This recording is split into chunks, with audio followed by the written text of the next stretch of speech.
Good morning. അപ്പോൾ നമ്മൾ അടുത്ത ചാപ്റ്റർ എടുക്കാൻ പോവാണ് റിക്കേർഷൻ. ചാപ്റ്റർ 7 ആണ്. അപ്പോൾ റിക്കേർഷൻ്റെ ഡെഫിനിഷൻ നോക്കാം. Let A B A non negative integer. A എന്ന് പറയണത് ഒരു നോൺ നെഗറ്റീവ് ഇൻറ്റീജർ ആണ്. അപ്പോൾ സീറോയും പോസിറ്റീവ് ഇൻറ്റീജറോ വരാം, അതായത് ഹോൾ നമ്പർ ആണ്. X equal to set a plus 1, a+2, etc. An inductive definition of a function f with domain x consists of 3 parts. അതൊരു റിക്കേഴ്സീവ് ഫംഗ്ഷൻ, അതിൻ്റെ ഡെഫിനിഷന് 3 സ്റ്റെപ്സ് ഉണ്ട്. Basic step: a few initial values f of a plus 1, etc. f of a plus k minus 1 are specified. Equations that specify such initial values are initial condition. First നമ്മൾ initial condition കൊടുക്കുക എന്നുള്ളതാണ് basic step. അതായത് കുറച്ച് values നമ്മൾ കണ്ടുവയ്ക്കും. F of A plus 1, etcetera F of A plus K minus 1 വരെയുള്ളതിന്റെ value നമ്മൾ കണ്ടുവയ്ക്കും. രണ്ടാമത്തെ സ്റ്റെപ്പാണ് recursive step. A formula to compute F of N from the K proceeding values F of N minus 1, F of N minus 2, etcetera F of N minus K is made. Such formula is recurrence relation. രണ്ടാമത്തെ സ്റ്റെപ്പാണ് recurrence relation എന്ന് പറയുന്നത്. അതായത് നമ്മളൊരു formula ഉണ്ടാക്കുകയാണ്. നേരത്തെ നമ്മൾ K values k-1 വരെയുള്ളത് കണ്ടുവെച്ചുള്ളൂ. K എണ്ണം ഉണ്ട്, ഇത് k-1 ഇവിടെ എ തൊട്ടുണ്ട്. അപ്പൊ കെ വാല്യൂസ് നമ്മൾ കണ്ടുവച്ചു. ആ കെ വാല്യൂസ് ഉപയോഗിച്ചിട്ട് അടുത്ത, അതായത് k+2, k+3, എക്സെട്ര n വരെയുള്ള വാല്യൂസ് നമ്മൾ കണ്ടുപിടിക്കാനായിട്ട് ഒരു ഫോർമുല ഉണ്ടാക്കുകയാണ്. അതിനെയാണ് റെക്കേഴ്സീവ് ഫോർമുല എന്ന് വിളിക്കുന്നത്.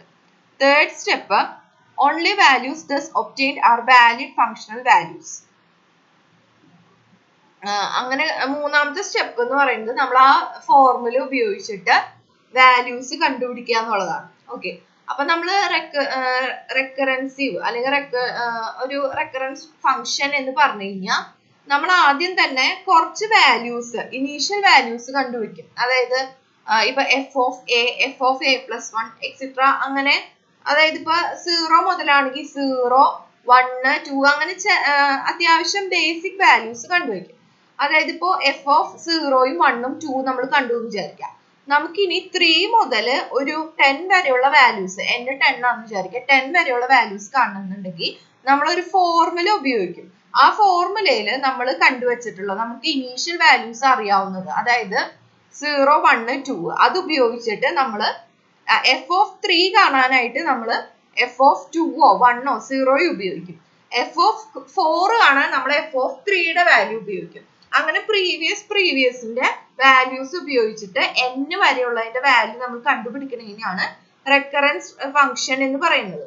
ഓക്കെ, അപ്പൊ ഡെഫിനിഷൻ അറിഞ്ഞിരിക്കണം. എന്താണ് റെക്കേഴ്സീവ് ഫംഗ്ഷൻ എന്ന് ചോദിച്ചു കഴിഞ്ഞാൽ 3 സ്റ്റെപ്പ് ഉണ്ട്. ആദ്യം നമ്മൾ ഇനീഷ്യൽ വാല്യൂസ് കണ്ടുവയ്ക്കും, പിന്നെ ഒരു ഫോർമുല ഉണ്ടാക്കും. ആ ഇനീഷ്യൽ വാല്യൂസ് ഉപയോഗിച്ചിട്ട് എഫ് ഓഫ് എൻ കണ്ടുപിടിക്കാൻ ഒരു ഫോർമുല ഉണ്ടാക്കും, ആൻഡ് വാല്യൂസ് കൊടുത്തിട്ട് കണ്ടുപിടിക്കും. അതാണ് തേർഡ് സ്റ്റെപ്പ്. ഓക്കെ, അത് എക്സാമ്പിൾസ് പറയുമ്പോൾ ഇച്ചിരി കൂടെ മനസ്സിലാവും. ഇനി a function is said to be recursively defined if function defined refers to itself. In a recursive function of f of n may define using the values of f of k. അതായത് നമ്മൾ F of N എന്ന് പറഞ്ഞത് F of കെയുടെ value ഉപയോഗിച്ചിട്ടാണ് നമ്മൾ F of N കാണുന്നത്. Okay, അതിന് Fibonacci numbers ഒക്കെ എക്സാമ്പിൾ ആണ്. ഫിബൊനാച്ചി നമ്പേഴ്സ് നിങ്ങൾക്ക് ഇനി നിങ്ങൾ പഠിക്കും. അതൊരു റിക്കേഴ്സീവ് ഫംഗ്ഷൻ ആണ്. ഓക്കെ, പിന്നെ നമ്മളൊരു എക്സാമ്പിൾ നോക്കുകയാണ്. അതായത് നമുക്ക് റിക്കേഴ്സീവ് ഫോർമുല ഉപയോഗിച്ചിട്ട് set of 3 or more real നമ്പേഴ്സിന്റെ മിനിമം മാക്സിമം കണ്ടുപിടിക്കാൻ പറ്റും. അതായത് ഈ സെറ്റ് നോക്കുകയാണെങ്കിൽ 5, -4, 4, -9 ഇതാണ് ഗിവൺ സെറ്റ്. ഇതിന്റെ മിനിമം മാക്സിമം കണ്ടുപിടിക്കാം.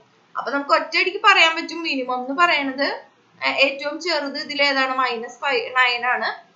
മാക്സിമം എന്ന് പറയുന്നത് 5 ആണ്. അത് നമ്മൾ റെക്കേഴ്സീവ് ഫോർമുല ഉപയോഗിച്ചിട്ട് എങ്ങനെയാണ് കാണുക? അതായത് 4 നമ്പേഴ്സ് ആയി ഇതിന് വിചാരിക്കും. W, X, Y, Z 4 numbers ആണ്. അപ്പൊ minimum of W, X, Y, Z കാണാനായിട്ട് നമ്മൾ ആദ്യം തന്നെ W-നെ അവിടെ നിർത്തിയിട്ട് ബാക്കി 3 എണ്ണത്തിന്റെ മിനിമം കാണും. അതായത് 4 എണ്ണത്തിന്റെ മിനിമം കാണാൻ ആദ്യം W-നെ അവിടെ നിർത്തിയിട്ട് 3 എണ്ണത്തിന്റെ മിനിമം കാണും. അപ്പൊ ആ 3 എണ്ണത്തിന്റെ മിനിമം പിന്നെ W-ന്റെയും കൂടെ ചേർത്ത് മിനിമം കണ്ടുപിടിച്ചാൽ മതിയല്ലോ. ഇനി ആ 3 എണ്ണത്തിന്റെ മിനിമം കാണാനായിട്ട് X-നെ അവിടെ നിർത്തിയിട്ട് 2 എണ്ണത്തിന്റെ മിനിമം കാണും. ഓക്കെ, രണ്ടെണ്ണത്തിന്റെ മിനിമം നമുക്ക് എന്തായാലും കണ്ടുപിടിക്കാൻ പറ്റുമോ? അങ്ങനെയാണ് ചെയ്യുന്നത്. അതായത് 4 കാണാനായിട്ട് നമ്മൾ 3 കണ്ടുപിടിച്ചിട്ട് ഒരെണ്ണത്തിനെ അവിടെ നിർത്തി ബാക്കി 3 കണ്ടുപിടിക്കും. അതായത് f(4) കാണാൻ നമ്മൾ f(3) കണ്ടുപിടിക്കുന്നുണ്ട്. f(3) കാണാനായിട്ട് നമ്മൾ ഒരെണ്ണത്തിനെ അവിടെ നിർത്തിയിട്ട് f(2) കണ്ടുപിടിക്കുന്നുണ്ട്. അങ്ങനെയാണ് നമ്മൾ ചെയ്യണത്. ഓക്കെ, അതായത് ഇപ്പൊ നമ്പേഴ്സ് വെച്ച് പറയുകയാണെന്നുണ്ടെങ്കിൽ 5 - 7 4 - 9 കാണാനായിട്ട് 5നെ അവിടെ നിർത്തിയിട്ട് ഈ 3 മിനിമം കണ്ടുപിടിക്കും. ഇനി ഈ 3 മിനിമം കണ്ടുപിടിക്കാൻ നമ്മൾ -7 അവിടെ നിർത്തിയിട്ട് ഈ 2 മിനിമം കണ്ടുപിടിക്കും. അപ്പൊ 4 - 9 ഇതിന്റെ മിനിമം ഏതാണ്? -9 ആണ്. അപ്പൊ ഇനി നമ്മൾ അടുത്തത് -7ന്റെയും -9ന്റെയും മിനിമം നോക്കും. അതിലും -9 ആണ്. അടുത്തത് 5ന്റെയും -9ന്റെയും മിനിമം നോക്കും. അതും -9 ആണ്. അപ്പൊ ആദ്യം നമ്മൾ ഇതിനെ അവിടെ നിർത്തിയിട്ട് 3 കണ്ടുപിടിച്ചു. 3 കാണാൻ ഇതിനെ അവിടെ നിർത്തിയിട്ട് 2 കണ്ടുപിടിച്ചു. ഓക്കെ, മാക്സിമം അതുപോലെ തന്നെ 5നെ അവിടെ നിർത്തിയിട്ട് ഈ 3 മാക്സിമം കണ്ടുപിടിച്ചു. അത് കണ്ടുപിടിക്കാൻ -7നെ അവിടെ നിർത്തിയിട്ട് ഈ 2 മാക്സിമം കണ്ടുപിടിച്ചു. അപ്പൊ 4 - 9 അതിൽ മാക്സിമം 4 ആണ്. പിന്നെ -7 4 അതിൽ മാക്സിമം 4 ആണ്. 5 4 അതിൽ മാക്സിമം 5 ആണ്. അങ്ങനെയാണ് നമ്മൾ കണ്ടുപിടിക്കുന്നത്. കണ്ടോ, ആദ്യം മാക്സിമം മിനിമം കണ്ടുപിടിക്കാൻ 5നെ അവിടെ നിർത്തിയിട്ട് ഈ 3 മിനിമം കണ്ടുപിടിച്ചു. അത് ചെയ്യാൻ -7നെ അവിടെ നിർത്തിയിട്ട് ഇതിന്റെ കണ്ടുപിടിച്ചു. അപ്പൊ നമുക്ക് ഇതിന്റെ ഇതെന്ന് പറയുന്നത് -9 ആണ്. പിന്നെ ഇതിന്റെ എടുക്കുമ്പോ അപ്പോഴും -9 ആണ്. ഇതിന്റെ എടുക്കുമ്പോഴും -9 തന്നെയാണ്. ആദ്യം ഇതിൽ -9 വരും. പിന്നെ -7ഉം -9ഉം നോക്കുമ്പോൾ -9 വന്നു. പിന്നെ 5ഉം -9 നോക്കുമ്പോഴും -9 വന്നു. മാക്സിമം ചെയ്യുമ്പോൾ 5ന്റെ അവിടെ നിർത്തിയിട്ട് ഈ 3 കാണുന്നു. അപ്പൊ -7 അവിടെ നിർത്തിയിട്ട് 4ന്റെയും -9ന്റെയും മാക്സിമം 4 ആണ്. -7ന്റെയും 4ന്റെ മാക്സിമം 4 ആണ്. 5ന്റെയും 4ന്റെ മാക്സിമം 5 ആണ്. ഓക്കെ, അങ്ങനെയാണ് റിക്കേഴ്സീവ് ഉപയോഗിച്ച് ചെയ്യുക. നമുക്ക് ഡയറക്റ്റ് ആയിട്ട് പറയാൻ പറ്റും എന്നാലും. നെക്സ്റ്റ് നമ്മൾ എക്സാമ്പിൾസ് നോക്കുകയാണ്. അതായത് ഫാക്ടോറിയൽസ് റിക്കേഴ്സീവ് ഫോർമുല ഉപയോഗിച്ചിട്ട് n ഫാക്ടോറിയൽ കണ്ടുപിടിക്കണം. അപ്പൊ ആദ്യം നമ്മൾ 3 സ്റ്റെപ്പ് ഉണ്ട്. ഇനീഷ്യൽ സ്റ്റെപ്പ് ആയിട്ട് നമ്മൾ 0ന്റെ ഫാക്ടോറിയൽ കണ്ടുവയ്ക്കുക. അത് 1. പിന്നെ ഈ വാല്യൂ ഉപയോഗിച്ചിട്ടാണ് നമ്മൾ ബാക്കിയുള്ളതിന്റെ കണ്ടുവയ്ക്കുന്നത്. ഓക്കെ, അപ്പൊ ഫസ്റ്റ് സ്റ്റെപ്പ് ഇനീഷ്യൽ ഇതായിരുന്നു. അത് നമ്മൾ 0ന്റെ കണ്ടുപിടിച്ചു. നെക്സ്റ്റ് റിക്കേഴ്സീവ് ഫോർമുല കണ്ടുപിടിക്കാം. ഫോർമുല എന്ന് പറയുന്നത് n factorial equal to n into n-1 factorial. അത് ഉപയോഗിച്ചിട്ടാണ് നമ്മൾ ചെയ്യുന്നത്. അപ്പൊ ആദ്യം നമ്മൾ ഇനീഷ്യൽ കണ്ടീഷൻ f(0) എന്ന് പറയുന്നത് 0 ഫാക്ടോറിയൽ 1 കണ്ടുപിടിച്ചു. നെക്സ്റ്റ് നമ്മുടെ റെക്കറൻസ് റിലേഷൻ എന്ന് പറയുന്നത് f(n) equal to n into f(n-1). f(n-1) ആണ് n-1 ഫാക്ടോറിയൽ വരെ. അപ്പൊ ആദ്യം അതായത് നമ്മളൊരു 4 ആണ് n4 ആണ് എടുക്കണമെന്നുണ്ടെങ്കിൽ f(4) എന്ന് പറയുന്നത് 4 ഇൻറ്റു f(3) വരും. f(3) എന്ന് പറയുന്നത് 3 ഇൻറ്റു f(2) വരും. f(2) എന്ന് പറയുന്നത് 2 ഇൻറ്റു f(1) വരും. f(1) എന്ന് പറയുന്നത് 1 ഇൻറ്റു f(0) വരും. ഇനി ഇതിന്റെ വാല്യൂസ് നമ്മൾ കണ്ടുപിടിക്കുകയാണ്. അപ്പൊ f(0) 1 ആണ് നമുക്ക്. അപ്പൊ f(1) 1 ഇൻറ്റു 1 1 കിട്ടും. f(2) 2 ഇൻറ്റു 1 2 കിട്ടും. f(3) 3 ഇൻറ്റു 2 6 കിട്ടും. f(4) 4 ഇൻറ്റു f(3) 4 ഇൻറ്റു 6 24 കിട്ടും. അങ്ങനെയാണ് നമ്മൾ കണ്ടുപിടിക്കുക. ഓക്കെ, അപ്പൊ നമ്മൾ കണ്ടില്ലേ, ഇവിടെ 4 കാണാൻ നമ്മൾ അതിന്റെ 3 ഉപയോഗിച്ച് ചെയ്തു. 3 കാണാൻ 2ന്റെ വാല്യൂ ഉപയോഗിച്ചു. 2 കാണാൻ 1ന്റെ ഉപയോഗിച്ചു. 1 കാണാൻ 0ന്റെ ഉപയോഗിച്ചു. അങ്ങനെ 0 വരെ ഉള്ളൂ. അപ്പൊ അതിൽ 0ന്റെ വാല്യൂ നമ്മൾ ഇനീഷ്യൽ കണ്ടീഷൻ ആയി കണ്ടുവച്ചിരുന്നു. അതിന്റെ വാല്യൂ ഉപയോഗിച്ചിട്ടാണ് ബാക്കിയെല്ലാം നമ്മൾ റെക്കറൻസ് ഫോർമുല ഉപയോഗിച്ച് ചെയ്യുന്നത്. Okay, next example hand shake problem. ഇത് ഭയങ്കര ഫേമസ് ആയിട്ടുള്ള പ്രോബ്ലം ആണ്. അതായത് ഒരു പാർട്ടിയിൽ n ഗസ്റ്റുകൾ ഉണ്ട്. അവര് അങ്ങോട്ടും ഇങ്ങോട്ടും ഹാൻഡ് ഷേക്ക് ചെയ്തു, അതായത് ഷേക്ക് ഹാൻഡ് ചെയ്തു ഒറ്റ പ്രാവശ്യം. അതായത് ഒരാള് ബാക്കി n-1 ആൾക്കാരെയും ഷേക്ക് ഹാൻഡ് ചെയ്തു. അപ്പൊ ടോട്ടൽ അവിടെ എത്ര ഷേക്ക് ഹാൻഡ്സ് ഉണ്ടാവും എന്നാണ് ചോദിക്കുന്നത്. അപ്പൊ ആദ്യത്തെ ക്ലിയർലി നമ്മൾ ഇൻഡക്റ്റീവ് സ്റ്റെപ്പ് ചെയ്യാണ്, ഇനീഷ്യൽ സ്റ്റെപ്പ് ചെയ്യാണ്. h(1) അതായത് ഒരാൾ മാത്രം എടുക്കുമ്പോ അയാൾ വേറെ ആർക്കും ഷേക്ക് ഹാൻഡ് ചെയ്യാനില്ലല്ലോ, അയാൾ സ്വയം ഷേക്ക് ഹാൻഡ് ചെയ്യില്ലല്ലോ. അപ്പൊ h(1) 0 ആണ്, അവിടെ ഷേക്ക് ഹാൻഡ്സ് ഒന്നും ഇല്ല. നെക്സ്റ്റ് n എന്ന് പറയുന്നത് അപ്പൊ 2-നേക്കാളും മുകളിലാണ്. ഇനി x എന്ന് പറയുന്നതാണ് അവിടെ നമ്പർ ഓഫ് ഗസ്റ്റ് എന്നുണ്ടെങ്കിൽ നമ്മുടെ ഫോർമുല എന്ന് പറയുന്നത് h(n) equal to h(n-1) plus n-1 ആണ്. ഇതാണ് റെക്കറൻസ് റിലേഷൻ. ഇനി ഇത് എങ്ങനെയാ വന്നേന്ന് വെച്ച് കഴിഞ്ഞാൽ h of n-1 എന്ന് പറയുന്നത് നമ്മള് അതായത് n-1 ആൾക്കാർ നടത്തിയ നമ്പർ ഓഫ് ഷേക്ക് ഹാൻഡ്സിനെയാണ് h of n-1 നമ്മൾ ഡിനോട്ട് ചെയ്യുന്നത്. ഇനി ഈ ഫോർമുല എങ്ങനെ കിട്ടിയെന്ന് വെച്ച് കഴിഞ്ഞാൽ അതായത് എക്സ് എന്ന് പറഞ്ഞ ഒരു പേഴ്സണെ കൺസിഡർ ചെയ്യുകയാണെങ്കിൽ അയാള് ബാക്കി n-1 ആൾക്കാരുമായിട്ട് ഷേക്ക് ഹാൻഡ് ചെയ്യുമല്ലോ. അപ്പൊ അവിടുത്തെ ഷേക്ക് ഹാൻഡ്സിന്റെ എണ്ണം എന്ന് പറയുന്നത് നമ്പർ എന്ന് പറയുന്നത് n-1 ആണ്. പോയിട്ട് ഇത് ഒരാളുടെയാണ്. ഇങ്ങനെ എത്ര ആളുണ്ട് ബാക്കി n-1 ആൾക്കാരുടെ ഷേക്ക് ഹാൻഡ്സിന്റെ കണ്ടുപിടിക്കണം. അപ്പൊ h of n-1 പ്ലസ് ഒരാൾ കൂടെ ഉണ്ടല്ലോ, അയാളുടെ ഷേക്ക് ഹാൻഡ്സിന്റെ എണ്ണം എന്ന് പറയുന്നത് n-1 ആയിരിക്കും. അയാള് ബാക്കി n-1 ആൾക്കാർക്കും ഷേക്ക് ഹാൻഡ് കൊടുക്കും. അപ്പൊ ഇത് ഒരാളുടെയാണ്. ഇതുപോലെ n-1 ആൾക്കാരുടെ നമ്മൾ കണ്ടുപിടിക്കണം. ഓക്കെ, അതായത് ഇപ്പൊ ഒരു h of 10 ആണെങ്കിൽ h of 9 പ്ലസ് 9 ആയിരിക്കും ഷേക്ക് ഹാൻഡ്സിന്റെ എണ്ണം എന്ന് പറയുന്നത്. അപ്പൊ h of 9 എന്ന് പറയുന്നത് h of 8 പ്ലസ് 8 ആയിരിക്കും. അങ്ങനെ നമ്മൾ കണ്ടുവയ്ക്കണം. ഓക്കെ, അതായത് നമ്മള് ഒരു n നമ്മൾ 4 ആയിട്ട് എടുക്കുകയാണെങ്കിൽ h of 4 എന്ന് പറയുന്നത് h of 3 പ്ലസ് 3 ആയിരിക്കും. h of 3 എന്ന് പറയുന്നത് h of 2 പ്ലസ് 2 ആയിരിക്കും. h of 2 എന്ന് പറയുന്നത് h of 1 പ്ലസ് 1 ആയിരിക്കും. h of 1 0 ആണെന്ന് നമ്മൾ എഴുതി വെച്ചിട്ടുണ്ട്. അപ്പൊ ഇനി നമ്മൾ ഇതിന്റെ വാല്യൂസ് കണ്ടുപിടിച്ച് നോക്കിയേ. h of 2 അപ്പൊ എന്ത് വരും? h of 1 പ്ലസ് 1, അതായത് 0 പ്ലസ് 1 1 കിട്ടി. h of 3 എന്ന് പറയുന്നത് 1 പ്ലസ് 2 3 കിട്ടി. h of 4 എന്ന് പറയുന്നത് 3 പ്ലസ് 3 6 കിട്ടും. അതായത് 4 ആൾക്കാര് പരസ്പരം ഷേക്ക് ഹാൻഡ് ചെയ്ത് കഴിഞ്ഞാൽ അവിടെ 6 ഷേക്ക് ഹാൻഡ്സ് ഉണ്ടാവും. അത് നമ്മൾ വേറെ രീതിയിൽ നോക്കി. അതായത് 4 ആൾക്കാരുണ്ട്, എ ബി സി ഡി 4 ആൾക്കാരുണ്ട്. ഇതെങ്ങനെയാണ് ഈ 6 ഷേക്ക് ഹാൻഡ്സ് വരിക? എ ബാക്കി 3 ആൾക്കാർക്ക് ഷേക്ക് ഹാൻഡ് കൊടുക്കും, ബിക്ക് കൊടുക്കും, സിക്ക് കൊടുക്കും, ഡിക്ക് കൊടുക്കും. അപ്പൊ 3 എണ്ണായി. ഇനി ബി ആർക്കൊക്കെ കൊടുക്കും? എക്ക് കൊടുക്കാൻ പറ്റില്ല, കാരണം ഇത് എടുത്തിട്ടുണ്ട്. അപ്പൊ തിരിച്ചുള്ളത് നോക്കണ്ട. ബി പിന്നെ സിക്കും ഡിക്കും ആണ് കൊടുക്കുക. അപ്പൊ 2 എണ്ണം കൂടിയായി. സി പിന്നെ ഡിക്ക് മാത്രമേ കൊടുക്കുള്ളൂ. ഇവർക്ക് രണ്ടുപേർക്കും ഓൾറെഡി കിട്ടിയിട്ടുണ്ട്. അപ്പൊ എയുടെ 3ഉം ബിയുടെ 2ഉം സിയുടെ 1ഉം. അപ്പൊ 3ഉം 2ഉം 5ഉം പ്ലസ് 1 6 ഷേക്ക് ഹാൻഡ്സ് ഉണ്ട്. അങ്ങനെ നമുക്ക് കണ്ടുപിടിക്കാം. അതിപ്പോ ആൾക്കാരുടെ എണ്ണം കൂടുമ്പോ നമ്മൾ ഇങ്ങനെ കണ്ടുപിടിക്കാൻ ബുദ്ധിമുട്ടാണ്. അതായത് ഇപ്പൊ ഒരു 10 ഒക്കെ പറഞ്ഞു കഴിഞ്ഞാൽ ഇങ്ങനെ ഓരോന്ന് എഴുതി കണ്ടുപിടിക്കാൻ ബുദ്ധിമുട്ടാണ്. അതുകൊണ്ടാണ് നമ്മൾ ഈ ഫോർമുല ഉപയോഗിച്ചത്.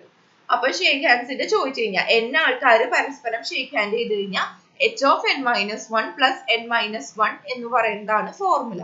Okay, h of 1 equal to 0 എന്ന് നമ്മൾ ഇനീഷ്യൽ കണ്ടീഷൻ ആയി എടുത്തിട്ടാണ് നമ്മൾ h of 2ഉം h of 3ഉം ഒക്കെ കണ്ടുപിടിച്ചിട്ട് h of n കണ്ടുപിടിക്കാൻ h of n-1 plus n-1 ചെയ്താൽ മതി. ഓക്കെ, അപ്പോൾ ഇത് ഫേമസ് ആയിട്ടുള്ള ഒരു പ്രോബ്ലം ആണ്, ഹാൻഡ് ഷേക്ക് പ്രോബ്ലം. മനസ്സിലായില്ലേ? ഇനി ഓക്കെ, അപ്പൊ ഇത്ര ഉള്ളൂ. അപ്പൊ ഇത് ചെറിയൊരു ചാപ്റ്റർ ആണ്. ഇതിലപ്പോ നമ്മള് റിക്കേഴ്സീവ് ഫോർമുല എന്ന് പറയുന്നത് ഇതിന്റെ ഡെഫിനിഷൻ അറിഞ്ഞിരിക്കണം. എന്താണ് റിക്കേഴ്സീവ് ഫോർമുല? അതായത് നമ്മള് ഇത്രയും എണ്ണം ഉണ്ടെന്ന് വിചാരിക്കുക. അതായത് എ പ്ലസ് 1 എക്സെട്ര ഇതൊക്കെ ഒരു സെറ്റ്. അതിൽ എ ഹോൾ നമ്പർ ആണ്, അതായത് 0 പോസിറ്റീവ് നമ്പർ ആണ്. അതിന്റെ നമ്മള് റിക്കേഴ്സീവ് ഫംഗ്ഷൻ കാണാനായിട്ട് 3 സ്റ്റെപ്പ് ഉണ്ട്. ആദ്യം നമ്മള് ഇനീഷ്യൽ കുറച്ച് വാല്യൂസ് കണ്ടുവയ്ക്കും. അതായത് 0ന്റെയോ 1ന്റെയോ എത്രേന്റെയൊക്കെ ഇനീഷ്യൽ വാല്യൂസ് കണ്ടുവയ്ക്കും. എന്നിട്ട് നമ്മൾ ആ ഇനീഷ്യൽ വാല്യൂസ് ഉപയോഗിച്ചിട്ട് ഒരു ഫോർമുല ഉണ്ടാക്കും, റിക്കേഴ്സീവ് ഫോർമുല. അതായത് ഇപ്പൊ നേരത്തെ കണ്ടില്ലേ, h of n കാണാൻ h of n-1 plus n-1. പിന്നെ മറ്റേ ഫാക്ടോറിയലിന്റെ ആണെങ്കിൽ f of n equal to f of n plus n, അങ്ങനത്തെ ഫോർമുല ഒക്കെ കണ്ടില്ലേ. അത് ഉപയോഗിച്ച് അങ്ങനെ ഒരു ഫോർമുല കണ്ടുപിടിച്ചിട്ട് മൂന്നാമത്തെ സ്റ്റെപ്പ് നമ്മൾ അതിൽ വാല്യൂസ് ഇട്ട് കൊടുത്ത് കണ്ടുപിടിക്കുക എന്നുള്ളതാണ്. ഓക്കെ, അപ്പൊ ഈ ഡെഫിനിഷൻ അറിഞ്ഞിരിക്കണം, പഠിക്കണം. നെക്സ്റ്റ് നമ്മൾ എക്സാമ്പിൾസ് ആണ്. ഇതുപോലെ മാക്സിമം മിനിമം ഒക്കെ കാണാൻ പറ്റും. 4 എണ്ണത്തിന്റെ മിനിമം കാണാൻ ഒരെണ്ണം അവിടെ നിർത്തിയിട്ട് 3 എണ്ണത്തിന്റെ മിനിമം കണ്ടുപിടിക്കുക. 3 എണ്ണത്തിന്റെ കാണാൻ ഈ ഒരെണ്ണം നിർത്തിയിട്ട് 2 എണ്ണത്തിന്റെ കണ്ടുപിടിക്കുക. അങ്ങനെ മാക്സിമം ഇതുപോലെ തന്നെ. നെക്സ്റ്റ് നമ്മൾ ഫാക്ടോറിയൽ കണ്ടുപിടിക്കാൻ നമ്മൾ ഇനീഷ്യൽ ആയിട്ട് 0ന്റെ ഫാക്ടോറിയൽ മാത്രം കണ്ടുവച്ചിട്ട് അവിടുത്തെ ഫോർമുല എന്ന് പറയുന്നത് n factorial equal to n into n-1 factorial ആണ്. അപ്പൊ നമ്മുടെ റിക്കേഴ്സീവ് ഫോർമുല എന്ന് പറയുന്നത് f of n equal to n into f of n-1. അത് ഉപയോഗിച്ചിട്ട് നമ്മൾ കണ്ടുപിടിച്ചു. n എന്ന് പറയുന്നത് ഏതെങ്കിലും ഒരു നമ്പർ കൊടുത്തിട്ട് തേർഡ് സ്റ്റെപ്പ് നമ്മൾ ചെയ്തു.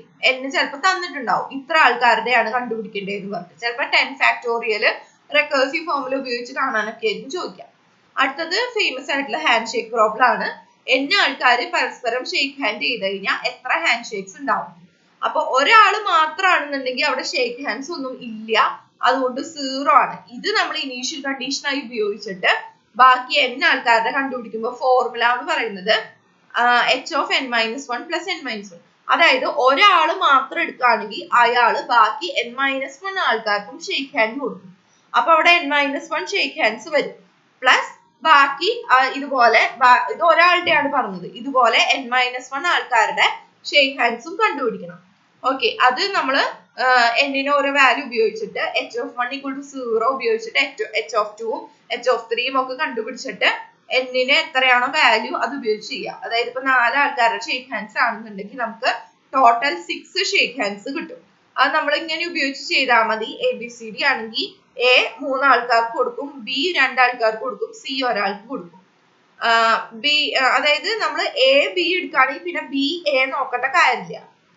അതായത് എയും ബിയും ഷേക്ക് ഹാൻഡ് ചെയ്ത് കഴിഞ്ഞാൽ A Bക്ക് ഷേക്ക് ഹാൻഡ് കൊടുത്തു, B തിരിച്ച് Aക്ക് ഷേക്ക് ഹാൻഡ് കൊടുത്തു, സെയിം തന്നെയല്ലേ, അപ്പൊ വീണ്ടും അത് പറയേണ്ട കാര്യമില്ല. ഓക്കെ, അങ്ങനെ 6 കിട്ടും. അപ്പൊ അങ്ങനെയാണ് ഈ ചാപ്റ്ററിലുള്ളത്. റിക്കേർഷന്റെ ഡെഫിനിഷൻ പഠിക്കുക, ഇതുപോലെ റിക്കേഴ്സീവ് ഫോർമുല കണ്ടുപിടിക്കുക. അതായത് എന്ത് ഫോർമുലയാണ് അവിടെ ഉപയോഗിക്കേണ്ടത് എന്ന് കണ്ടുപിടിച്ചിട്ട് ഇനീഷ്യൽ വാല്യൂ കൊടുത്തിട്ട് ഇതുപോലെ കണ്ടുപിടിക്കാം. ഓക്കെ, അപ്പൊ ഈ ചാപ്റ്റർ കഴിഞ്ഞു. അടുത്ത ക്ലാസ്സിൽ നമുക്ക് ഇത്തിരി കൂടെ ഡെഫിനിഷൻ പോട്ടെ, എക്സാമ്പിൾസ് ചെയ്യാം. പിന്നെ നമ്മൾ ഇൻഡക്ഷന്റെ ചാപ്റ്റർ പഠിച്ചല്ലോ, അതിലത്തെ കുറച്ച് പ്രോബ്ലംസ് ചെയ്യാം. അപ്പോ 2 ചാപ്റ്റർ തീരും. പിന്നെ നമുക്ക് തിങ്കളാഴ്ച ഒരു എക്സാം വെക്കാം, ചെറിയൊരു എക്സാം വെക്കാം. നിങ്ങൾക്ക് 10 ചാപ്റ്റർ ഉണ്ട് ഈ മൊഡ്യൂളില്. അപ്പൊ ഒറ്റയടിക്ക് 10 ചാപ്റ്റർ എക്സാം വെച്ച് കഴിഞ്ഞാൽ ബുദ്ധിമുട്ടായിരിക്കും. അപ്പൊ 2 ചാപ്റ്റർ വെച്ചിട്ട് അങ്ങനെ ഒരു 5 എക്സാം നടത്തുകയാണെങ്കിൽ നിങ്ങൾക്ക് പഠിക്കാൻ എളുപ്പമുണ്ടാവും. പിന്നെ ഈ മൊഡ്യൂളിന്റെ എക്സാം വെച്ച് കഴിഞ്ഞാൽ നിങ്ങൾക്ക് എളുപ്പമുണ്ടാവുമല്ലോ, ഒറ്റയടിക്ക് 10 എണ്ണം പഠിക്കണ്ടല്ലോ. അപ്പൊ അങ്ങനെ ചെയ്യാം. ഓക്കെ, പിന്നെ നാളെ ഒരു ഗൂഗിൾ മീറ്റ് വെക്കാം നമുക്ക് എക്സാമിന് മുമ്പ്. ഓക്കെ, അപ്പൊ ഇത്രയേ ഉള്ളൂ. ബാക്കി അടുത്ത ക്ലാസ്സിൽ എടുക്കാം. Thank you.